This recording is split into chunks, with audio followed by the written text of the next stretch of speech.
It's another Saturday morning on the farm. It's actually getting kind of late for us. It's almost 9 o'clock.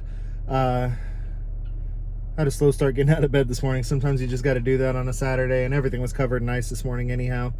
Not covered in ice like, Canada ice, but it was icy out this morning, so it was a little slick. But we're really trying to knock out the gardens this weekend and get them to a place where I can call them done for the season and ready to plant and ready to start growing. So that's our goal today. Right now, Jose and I are heading over to the compost center. Our community has a compost center. We live outside of town, but the town that we live nearest has a composting center. So we're fixing to go get us a whole bunch of compost so we can finish out these beds and get them to that place where they're ready to plant. And then we just got to keep an eye on them and make sure the weeds and stuff don't start taking over between now and April 1st-ish when we plant. So are those friends of ours in the north jealous that we're talking about planting on April 1st? Guess we'll just roll on out here and kind of share the day with you as we go. All right, quick trip to the composting center. Got me another 4 yards of compost. Now we just got to get it all in the boxes, but I wanted to show y'all something really quick. So y'all saw my biochar video last week. Good morning, Sacha. And got to get this biochar into the beds before I can put the compost on. But that area behind where everybody was concerned about the grass fire, I just wanted to show everybody what this looks like after 1 week, a little less than 1 week actually, because we did that on Sunday, I believe. No, it was Saturday. So this is 1 week later, and you can see all this green starting to come back. That's what fire does. Fire is a great tool. So this all got burned out, and you can already see lots of little green stuff trying to come back. So this biochar here is going in the beds today. The land is recovering nicely from us burning. It'll take a little while for the spot where the actual fire was to recover because it gets really, really hot right there. But those little flash fires where the grass just burns up, they come back so quick.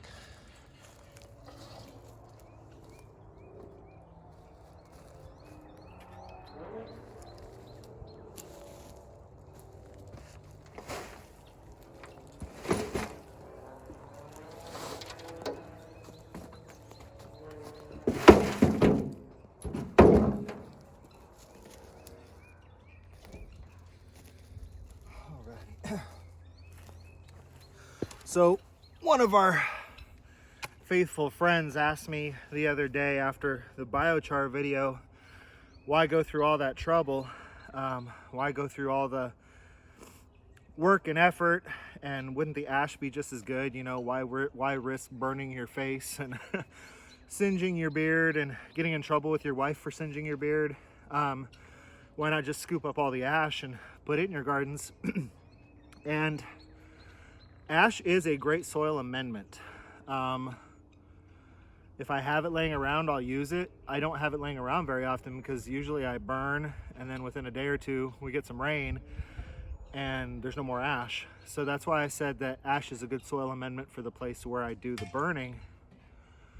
Spread it out a little bit, let it rain, let it water in. It's good. But this biochar is just a little different.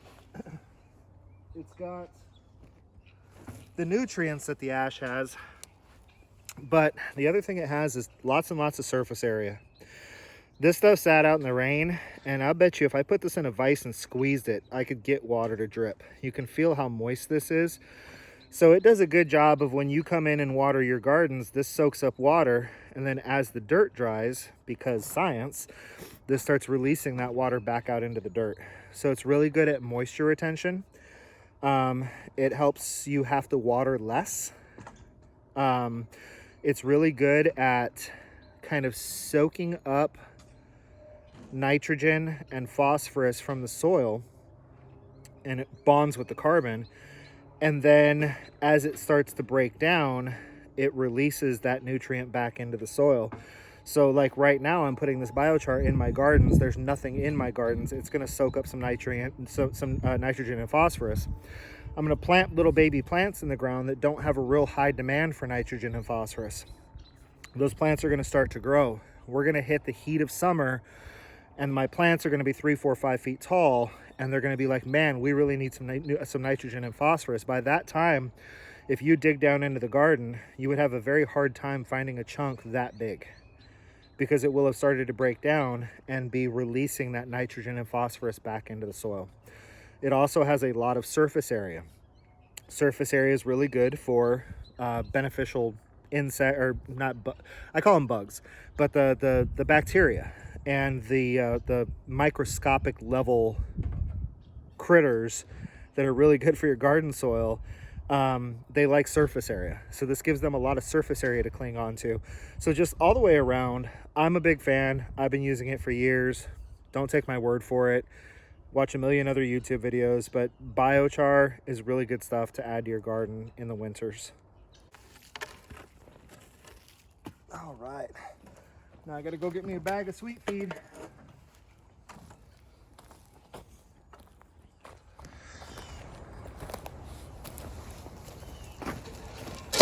So, big bearded Sasquatch, did you say sweet feed? Yes, I did. So, why sweet feed? Because it's cheap and it's readily available, and it has a lot of the stuff in it that people put in their gardens anyhow. So a lot of people will put horticultural molasses in their gardens. A lot of people will put like spent grain from brewing operations or something like that in their garden. And obviously sweet feed is grain. It's sweet, so it's got sugars in it. And the reason I put it in my gardens is to encourage all of those little worms and other little goodies to come in here and start chowing down. And as they start chowing down on the cardboard and the nice moist environment and the sweet feed, they leave behind a whole lot of poo, which is really good for my garden. So I can usually get sweet feed for $3 or $4 for a 50-pound sack. Chris, how do you get it so cheap? I go into the feed store and I say, do you have any bags of sweet feed that are busted open and that, 2-3 pounds have already leaked out of them? Nobody else wants them? Oh, you do? Cool. Do you have any duct tape? Right on. I'll take all those bags. How much do you want for them? Sometimes you'll get some that has started to, maybe some moisture got to it and it's kind of starting to mold a little bit or something like that. So you can pick up the sweet feed that is trash to the feed stores, and they're happy to sell it to you for a couple bucks a bag. I think I got 2 bags at Tractor Supply, and I think I paid $4 a piece for them. So, it works out good. It's a cheap source. It's readily available, and the feed stores are happy to give you their damaged bags. Just got to get this mixed in. What's up, son? You want over here? Start over here? Sure.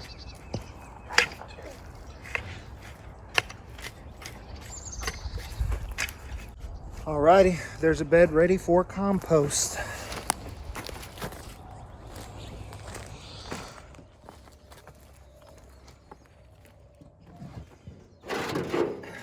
Ice is all melted and it was pushing 50, it's probably pushing 50 degrees now, so that thermal had to go.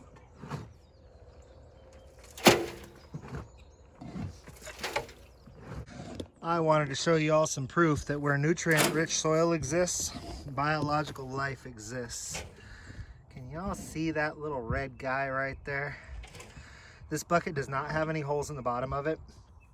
It is soil that I was scooping out of other buckets, I believe, and I just needed a place to put it. So you can see the bucket's about only half full. It has no holes in the bottom. It had filled up with rainwater, but it is full of worms. Most of them already buried themselves. That's the one guy that's still on top. So where nutrient-rich soil exists, biological life exists. Alrighty, let me give you an update of where we're at. And let me ask y'all too, go ahead and drop this down in the comments section. If you like it when we just let the camera run and then step it up to 8 times speed and add some good old fiddle music to it, then let me know. I did 2 videos like that last week. For me and my limited editing skills, they're a bit of a pain in the butt, and it doesn't seem like the viewing minutes on them was real good.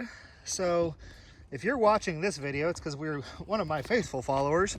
So let me know what you think. I mean, if you like it when we just let the camera run, speed it up 8 times, edit out the points where we're just standing around, and add some music to it, then let me know. What I'm doing today is we're working some, I'm updating you. We're working some, I'm updating you. So we took off at 9 o'clock this morning. It's about 11:30 now. The trailer almost has all the compost out of it. These big beds are completely ready for these wood chips that are in the middle. So we're just gonna scoop these off the ground and onto the beds. I'm glad I did this because when you spread wood chips out like this, they kind of start breaking down. One of the things I like to do, and y'all, I'm hoping I can either come up with some money or find a source of free wood chips, because what I like to do is cover my entire garden in wood chips. Like last year's little garden over here, everything's covered in wood chips. And then what I like to do is next year I scoop all the wood chips off the ground, put them on the beds, and then put fresh wood chips on the ground where they can start to break down and where we step on them and walk on them and all that good stuff. Next year, scoop the wood chips off the ground, replenish the beds, and then put new wood chips on the ground. So I'm glad I spread these out like this because we've been walking and stomping on them, breaking them down a little bit. I'm gonna add them to the beds now. But that big 16-foot bed is ready for wood chips. So is that one. My 2 asparagus beds are ready for wood chips. That little 4-foot bed right there. Whoa, sorry about that, y'all. That little 4-foot bed right there is ready for wood chips. And I dumped a bunch of compost on this raised mound bed. Now I just got to scoop the wood chips back on top of it. We're going to do sweet potatoes in there. Let me see. We've got all of last year's buckets are topped off with compost. And then I've got one more thing that I want to show y'all. And that is the proper way to compost a tree. Because I see people do it the wrong way too much. So if you can tell, we had a little bit more compost than I was anticipating needing to use, and that's fine because you can always use it everywhere. So I don't know how they do it where y'all are from, but here in Texas, for some reason, they like to dump a whole bunch of compost around a tree and mound it up around the tree like a volcano with a tree sticking out of the top of it. And y'all, that is the worst thing you can do for a tree. It's the equivalent of me asking you to put on 2 pairs of thick wool socks and then go stand in an ice cold puddle. That's the only way I can really compare it. Because trees like to have their feet breathe. So I'm not even quite done here, but this is really more what it should look like, y'all. Around the tree itself, it should be bare soil because you should actually allow the root flare to be exposed. See, that's the root flare. That root flare should never be covered. If it's covered, you're putting wool socks on and standing in a puddle. The further out you go from the tree, the further out you go, the thicker the compost should get. So I may add more compost to these. And if I do, then we're creating a crater effect, not a volcano effect. The root flare should be exposed. The further out you get from the tree, the thicker the compost gets. This will add nutrients to the soil, encourage the roots to spread out. I run my drip lines long so that they can be close to the tree when they're babies. See those drip lines? But then I can move those drip lines out as the root mass expands. So that's the proper way to compost a tree, y'all. Stop it with the volcanoes if that's what you're doing. It's not healthy for the tree. And I know you can say, you know, my granddaddy has a 75-year-old apple tree and we've piled compost up on it every year and it's just fine. But I'm gonna be honest with y'all, you've gotten lucky, because covering up the root flare encourages mold, it encourages rot, it encourages fungus. You just don't want to do it. So I'm happy that y'all got lucky with your grandpappy 75-year-old apple tree, but stop doing that. Expose the root flare. The compost gets thicker as you move out. Hey, look, Dad put fresh compost around the tree. Let's go scratch the heck out of it and take dust baths. Yay! All right, y'all, the wind has really picked up out here, so I'm really sorry if the audio quality is kind of cruddy, but we just started knocking things out as quick as we could. I got the 4 fruit trees that I've got planted over here, composted in. The guineas went over there and thoroughly destroyed all the composting that I did. It's fine. I mean, I just got it in there. I piled it in there. I pulled it away from the base of the trees. The guineas got in there and dug through it and fluffed it up and spread it out, and they actually kind of helped me. That's one of the things that I love about these guinea fowl, to be honest with you, is that they're good workers. They're not as good at the pecking and scratching, if you want that done, as chickens are, but they got in there and did a pretty good job of spreading out that fresh compost. I'm sure the chickens would have done that for me too. So the trees are all composted. I'm about to show you, but the beds are all composted, wood chipped, the whole 9 yards. We just started kind of cleaning up in here a little bit, so I can kind of show you a little bit of what I've got going on. I'm a big fan of using what you got. So I've got lots of buckets here along this fence line. I'm going to run a water line along that fence line. I'm probably going to end up putting peppers in these buckets, because peppers have done really well in buckets for me in previous years. So why mess with it if it's working good for you? This bed here is going to be, you can see the T-post there and you can see the T-post there. That's not where they're going to go. This is just for visual reference. There is going to be a cattle panel that touches the ground there and arches over and touches the ground there. And we're going to plant little viney things like cucumbers and lightweight squashes and runner beans and pole beans and stuff like that on these arches. There's going to be a total of 3 arches that are going to come down these beds. And next year, when I get another bed in line with this one and another bed in line with this one, we'll do another 3 arches down the middle of those, just in time for the wedding. Not that anything's going to be growing in these beds when we do the wedding, because I mean, basically the wedding is a week before we plant. These are those really crappy tomato cages. They don't work worth a darn for tomatoes, but I've discovered they work really good for peppers. So if I can get my hands on them, I put peppers in them. Again, I just threw those in there for visual reference. So basically, right along the edge here is going to be little planty or little climby things. We'll run 2 rows of peppers down here, and then right here along the edge, we'll put in like some companion flowers, and it'll just be real pretty looking. Over here, along that edge is going to be more climby things, and I haven't decided what's going to run down these rows here. This one here, I'm pretty sure that I'm going to run a set of T-posts right down the middle, attach fence to the T-posts, and then I'll plant tomatoes on both sides of the fence. So the fence is just there that I can use a little twine to tie my tomatoes to the fence so they don't fall over. And then we'll plant something low-lying and pretty along the 2 edges there. Think that's what I'm going to do. This bed here, I don't know. Onions? Yeah, we got lots of onions coming in. So this bed will be onions. That bed there will probably be okra. Those beds over there will be carrots. These beds will be asparagus. This is my walking onion patch. And that is going to be, what he's watering right there is going to be sweet potatoes. And then we've got our garlic and strawberries over there. And I've got all my little trees in the pots right here. So we are getting there. We're getting there. I'm at a place now where I need to go get some T-posts and cattle panels. I really wish I had enough wood chips to make this entire area look like that area over there.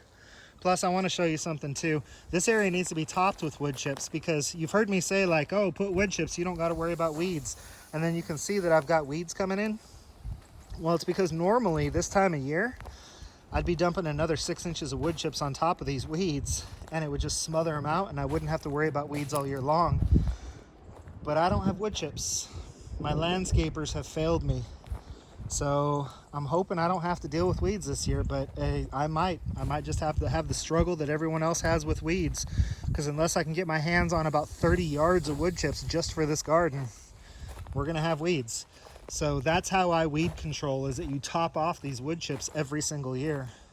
I'm not gonna have to worry about weeds growing in between here because I've got the cardboard and a thin layer of wood chips. So I did that so I wouldn't have to bring the mower in between the rows, but we'll just see where we end up. I think I just caught my daughter on camera. Hopefully she doesn't mind too much. All right, y'all, so I think that's where we're gonna cut it off for now. I've got plenty of video to make, a decent posting, and I've got other projects that I need to take place inside the barn and inside the laundry room. Those will probably be separate vlogs. And as I told you in my Monday morning video, I completed my little challenge for myself of 5 videos a week for 4 weeks.